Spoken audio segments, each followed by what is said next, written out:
자, 반갑습니다, 여러분. 오늘이 드디어 2019년 12월 29일, 그러니까 12월의 마지막 일요일이고요. 또한 2019년의 마지막 일요일입니다.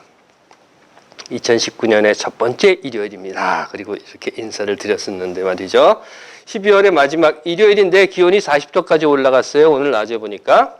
다음 주 중에는 좀 추워진다고 하는데 뭐 그거야. 별 문제 없을 것 같고요.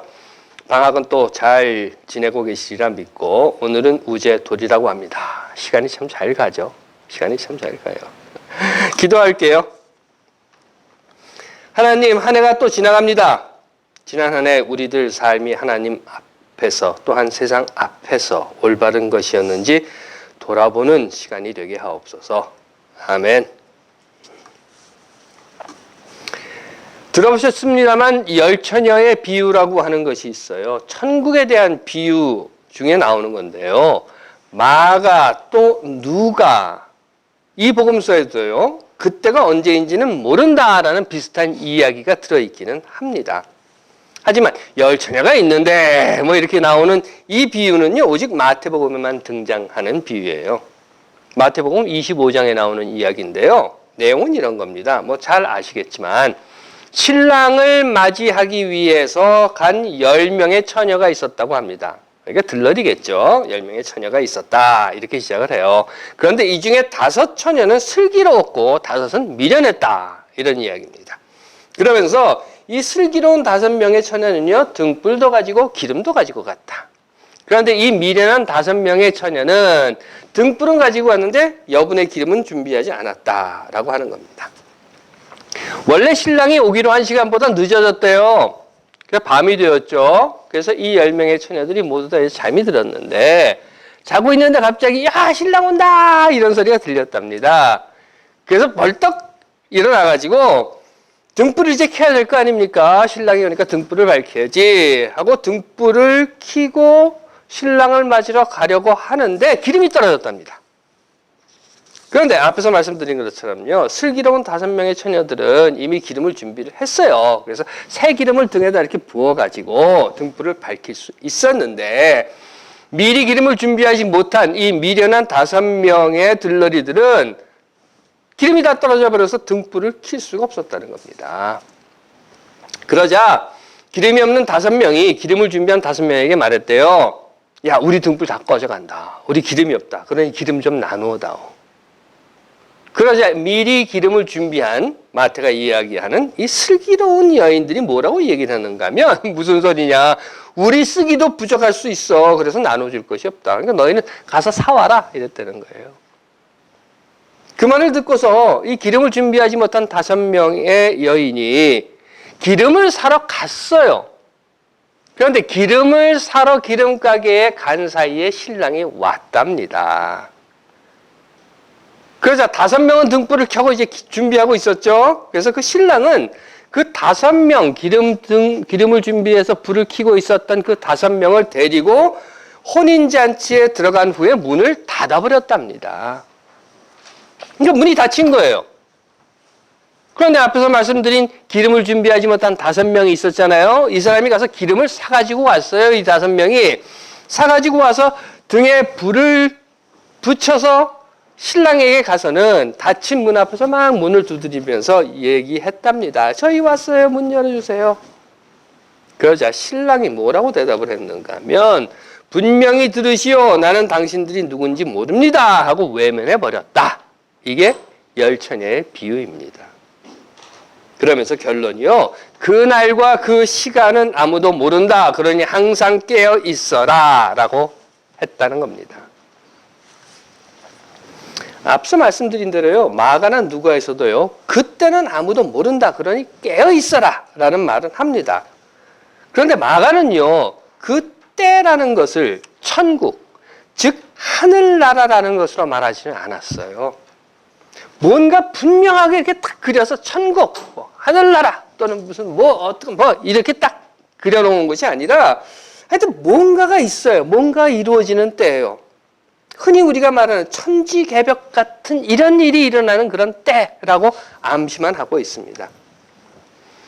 그런가 하면 누가는요. 하늘나라가 아니라 하나님 나라 이야기를 하면서 겨자씨 비유, 누룩 비유 이런 거 있지 않습니까? 그래서 하나님 나라는 겨자씨를 심은 것 같아서 처음에 씨를 요만하지만 그게 자라면 큰 나무가 된다. 또는 하나님 나라는 누룩을 집어넣는 것 같아서 누룩의 양은 요만큼이지만 그게 들어가면 밀가루 만들고 이렇게 전부 다 부풀린다라는 말에 이어서 이런 말이 나와요. 사실 많은 사람들이 구원의 문으로 들어가려고 하겠지만 들어가지 못할 것이다.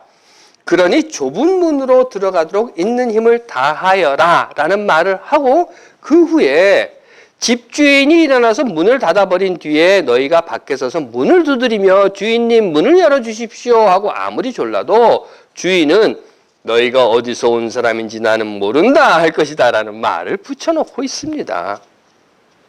그래서 이걸 전체적으로 읽어보면요, 솔직히 아주 생뚱맞게 이 말이 불쑥 등장을 한다는 거예요.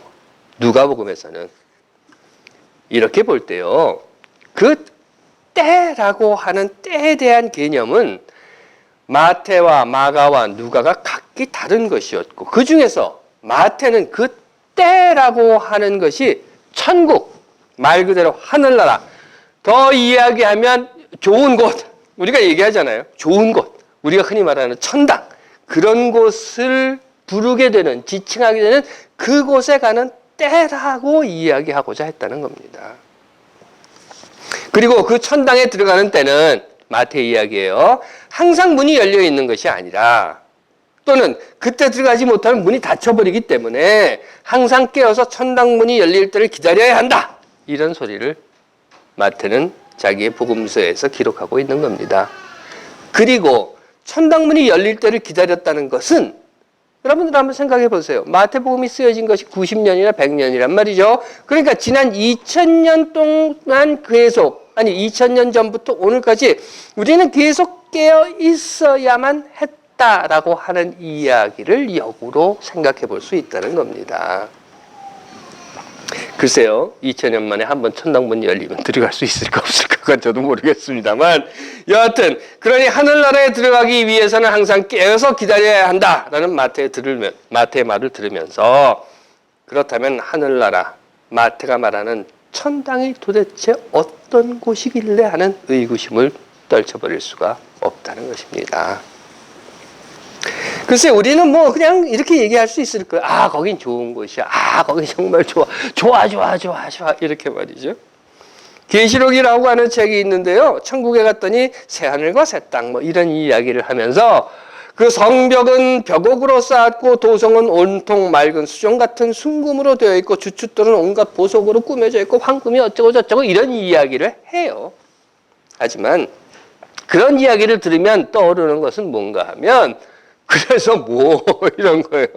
그래, 그 새 하늘과 새 땅에 뭐 도성이 뭘로 뭐 다이아몬드를 박아놨든 뭐 했든 그래서 뭐 하는 소리일 뿐이고, 그냥 천당, 천국, 좋은 곳이라고 한다고 하면, 그래서 그때를 위해서 성냥카피라도 눈에다 이렇게 끼워놓고 늘 깨어 기다려야 하는 그렇게 좋은 곳이라고 한다면 과연 그 좋다는 것이 무엇인가 하는 말을 하고자 하는 겁니다. 황금이요? 그거 다 쓸데없는 소리고요.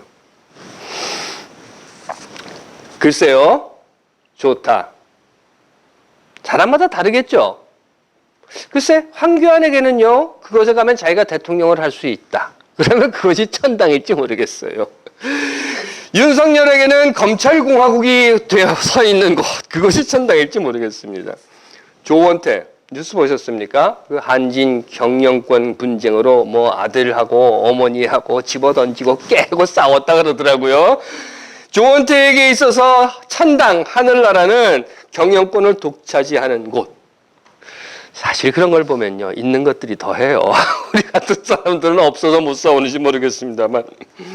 글쎄요, 저처럼 맥주 좋아하는 사람에게는 그곳에 가면 온갖 새로운 IPA가 매일같이 공급되는 곳, 이런 것은 아닐까 하는 생각도 해봅니다. 예전에 제가 아는 할아버지 한 분이 계셨어요. 이 뒤쪽에 가시면 볼턴이라고 하는 곳이 있는데 거기 사시는 분이거든요. 아드님이 젊어서 교통사고로 세상을 떠났어요. 저와 같이 뭐 어떤 일을 좀 했는데 제가 목사인 것을 알고는 그분이 제게 그러시더라고요. 목사님, 천당 가면 아들을 다시 만날 수 있다고 하면 난 천당, 헤븐에 가고 싶습니다. 물론 사람마다 천당이라고 하는 개념이 다를 거예요. 왜? 그냥 좋은 곳이라고 하니까 사람들은 각자 자신들에게 좋은 곳을 생각하고 또 좋은 곳을 만들게 되기 때문인 거죠. 하지만 하늘나라가 어떤 곳이었든지 간에, 하늘나라가 어떤 곳이든지 간에, 하늘나라가 어디이든 간에 마태의 열처녀 비유가 저를 불편하게 만드는 것이 있습니다. 그건 이런 거예요. 좋아요. 거기가 어디든 어떤 곳이든 우리 모두가 다 같이 들어갈 수 있는 곳이 되면 안 될까요? 아니, 세상의 모든 사람들이, 아니, 하나님께서 만들어주신 이 모든 피조물들이 다 함께 들어갈 수 있는 곳이 될 때 그것이 하늘나라가 아닌가 하는 생각이라는 겁니다. 기름이 있다고 해서 기름이 있는 자만 들어가고 기름을 준비하지 못했다고 해서 못 들어가는 곳? 힘이 세다고 해서 들어가고 힘이 없다고 해서 못 들어가는 곳? 돈이 많다고 해서 들어가고 백이 좋아서 학력이 좋아서 이 지역에 살기 때문에 저 지역에 사는 사람은 못 들어가는, 또는 언어나 문화, 인종, 성별, 성적 성향이라든가 빈부, 학벌, 지역, 연령 같은 것이 같지 않다고 해서, 아니 다르다고 해서 못 들어가는 그런 곳이라고 하면 그게 정말 하늘나라입니까? 좋습니다. 마태는 그렇게 생각했을 수도 있을 거예요. 그렇다면 그래요. 미련해서 기름을 준비하지 못했어요. 그럼 슬기롭고 똑똑해서 기름을 준비한 사람이 좀 나누어 줍시다. 그래서 만일 신랑이 올 때 열처녀 모두가 다 등불을 켤 수 없었다. 왜? 기름이 부족해서. 그래서 신랑이 너희 다 들어오지 마! 이렇게 했다라고 하면 그 혼인잔치엔 들어가지 마세요. 그것은 하늘나라가 아니라는 거예요. 거긴 하늘나라가 천당이 아니라 오히려 지옥이 될 것입니다. 그래요. 어떤 이유에서든지 난 걸을 수가 없어요. 난 뛸 수가 없어요. 그렇다고 하면 걸을 수 있는 자들이 나를 붙잡아서 함께 걸어 들어갈 수 있는 것. 어떤 이유에서든지 누군가 볼 수 없는 자가 있어요. 그러면 볼 수 있는 자들이 그들의 손을 잡아 이끌어서 함께 들어갈 수 있는 곳. 주인이나 종이, 가난한 자나 부자가 모두 함께 들어갈 수 있는 곳. 어떤 이유에서든지 혼자 들어갈 수 없는 이들의 손을 잡아주고 나누어주고 보듬어주고 함께 이끌어갈 때 어느 때 한순간만이 문이 팍 열리는 블랙 프라이데이 쇼핑하는 날처럼 그냥 서로 들고 밀고 하면서 쳐들어가기 위해서 출입문이 깨지고 하는 그런 곳이 천당이 아니라, 그런 곳이 하늘나라가 아니라 어떤 이유에서든지 혼자 들어갈 수 없는 이들의 손을 붙잡아주고 나누어주며 함께 이끌어갈 때는 언제든지 문이 열리는 곳, 그곳이 하늘나라가 되어야 한다. 저는 그렇게 믿는 것입니다. 그저 자기들끼리 좋으라고 자기들만 모이는 곳이라면, 권력을 쥔 자들만이 모이는 곳이라면, 부자들만이라든가 검사들만, 국회의원들만, 그것은 하늘나라가 아니라는 것이죠. 박정희의 궁정동 안가라든가 전두환 12.12 군사 반란을 일으킨 그 패거리들이 자기들끼리 모이는 곳이라고 하면, 또는 기독교를 빙자해서 종북 좌빨 짓거리는 사칭 목사가 무슨 생명록에 너를 쓸 거야 어쩔 거야 하는 그 말을 듣고 모이는 사람들의 모임이라고 하면, 또는 추잡한 검사 나부랭이들이 가는 기막의 별장이라고 하면 그것은 하늘나라가 아니라는 겁니다. 하늘나라는 무슨 하늘나라, 오히려 지옥일 뿐이라는 겁니다. 하나님께서 사랑하시는 여러분, 한 해 마지막 일요일입니다. 지난 한 해를 돌아보며 나는 어떤 하늘나라를 향해 지금 가고 있는가? 아니, 나는 누구와 함께 하늘나라를 향해 가고 있는가 하는 것을 돌아보는 시간. 혹시 지난 한 해 어느 누구의 손도 미처 잡아주지 못했다면 이틀 남았습니다. 전화 한 통이라도, 카드 한 장이라도, 손이라도 한번 잡아주는 2019년의 마지막 날들이 되시기를 간절히 빕니다. 기도하겠습니다. 하나님, 한 해의 끝자락에 우리 모두가 함께 가는 하늘나라를 바라보게 하옵소서. 아멘.